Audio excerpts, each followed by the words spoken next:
बघा बरं का माणुसकी कशी असती बघा. तो जो वॉचमन होता तो बौद्ध समाजाचा होता. संतोष अण्णा देशमुख हा मराठा समाजाचा होता.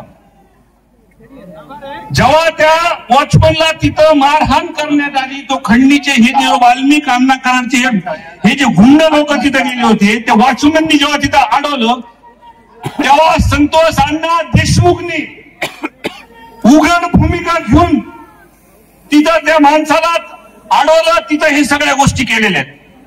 बरोबर आहे की नाही विषय? जे जातीपातीचं राजकारण आपल्या महाराज उगा जिल्हा आमचा म्हणतो, आमचा जिल्हा पुरोगामी विचारांचा जिल्हा आहे आणि अधिवेशनामध्ये मी ओबीसी आहे आणि पहिला ओबीसी आहे की ठामपणे म्हणतो हे वाल्मिकांना टाका म्हणून. आवर्जून आपल्याला इथं सांगेल की या घटनेनंतर गावाच्या लोकांना सर्वच जिल्ह्यातले सर्व आमदार भेटले आणि भेटल्यानंतर त्यांना सांगितलं अधिवेशनामध्ये आपण तिथं आवाज उठवू. आपण सगळ्यांचे भाषण तिथं बघितले, सगळ्यांनी कळकळून. मी तर विरोधी पक्ष वाढकावरती आहे पण सामना तर भाजपमध्ये आहेत ना.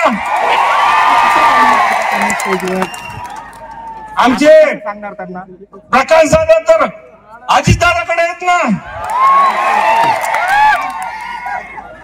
आमचे आवड साहेब तर आमचे पण छाती ठोकून म्हणले ना टाका म्हणले ते.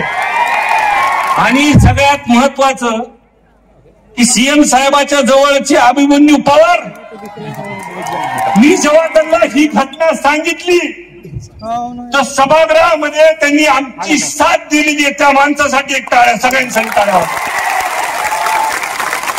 हा काही कोणत्या जातीचा पातीचा हा विषय नाही. सरकारमध्ये आम्ही सर्वांनी मागणी केल्यानंतर त्या सभागृहामध्ये आम्ही सुरुवातीला म्हणलं होतं की राजकारण आणायचं नाही म्हणून या सर्व लोकांनी आपल्याला साथ दिलेली आहे तिथं. आणि सर्वांनी बोलल्यानंतर मुख्यमंत्री साहेबांनी, अजितदादांनी, शिंदे साहेबांनी तिथं सभागृहासमोर सांगितलं की दोषी कुणी जरी असेल तर त्याला सोडणार नाही. आमचं एक आमदार म्हणून, लोकप्रतिनिधी म्हणून बारीक लक्ष आणणार. तुम्ही ज्या सभागृहामध्ये ज्या पद्धतीने तुम्ही तिथं बोललात, अजून 5 मिनिटं त्याला अण्णा जर तिथं बस बोलले असते तर सभागृह धसढस रडलं असतं तिथं. हे सगळं महाराष्ट्राने बघितलंय. त्याच्यामुळं काळजी करू नका. ह्या ज्या माणसांनी पवार साहेब, अभिमन्यू पवार साहेब, तुम्हाला मी म्हणलं होतं लोकांमध्ये रोष आहे, लोकात शांतता आहे, पण जेव्हा मोर्चा निघन तुम्हाला दिसेल ह्या कोणता जातीपातीचा मोर्चा नाही. ह्याच्यामध्ये हिंदू, मुस्लिम, बौद्ध, 18 पगड जातीचे लोक सगळे या मोर्चामध्ये. एक माणूस आपल्याला गेलेला आहे, आपला घरचा माणूस गेलेला आहे, तिला न्याय देण्यासाठी इथं जमलेले आहेत साहेब.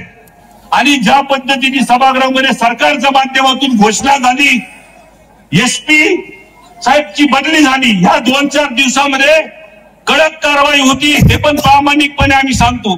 काही अटक झाले, 2 नंबरचे धंदे बंद झाले, पण सर्वात महत्वाचं साहेब की आमची घडीचा काटा एकाच ठिकाणी अडकतो की या वाल्मिकांना त्याला फक्त त्या खंडीच्या गुन्ह्यामध्ये अजून अटक नाही. आवड साहेब, दुसरी गोष्ट त्याचं कनेक्शन डायरेक्ट लागतंय त्या खंडीमुळे 302 मध्ये 19 दिवस झाले अजून सुद्धा त्याला एका गुन्ह्यामध्ये अटक नाही. आणि दुसऱ्या गुन्ह्यामध्ये तुम्हाला सांगतो अजून त्याचं 302 मध्ये कट कारस्थान नेमलेलं आहे, त्याचा तपास होत नाही. बाकीच्या गोष्टी आहेत.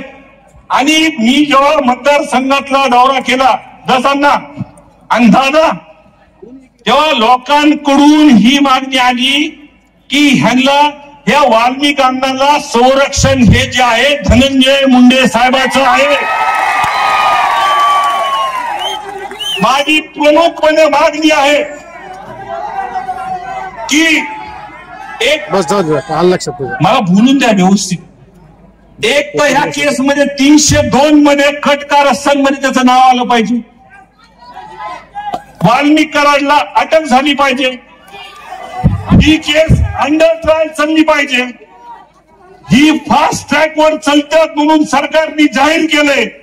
जोपर्यंत धनंजय मुंडे साहेबांचा राजीनामा घेतला पाहिजे. ही आमची कळकळीची विनंती आहे साहेब. आमचं काही राजकारण नाही. आज त्यांच्या कुटुंबाला भेटल्यानंतर खूप काही गोष्टी सांगितल्या की खंडीमुळे तिथं हे सरपंच गेला होता. पण खरी परिस्थिती आज आमच्यावर सुद्धा आरोप होता ते की आम्ही राजकारण ह्याच्यामध्ये आणतोय. पण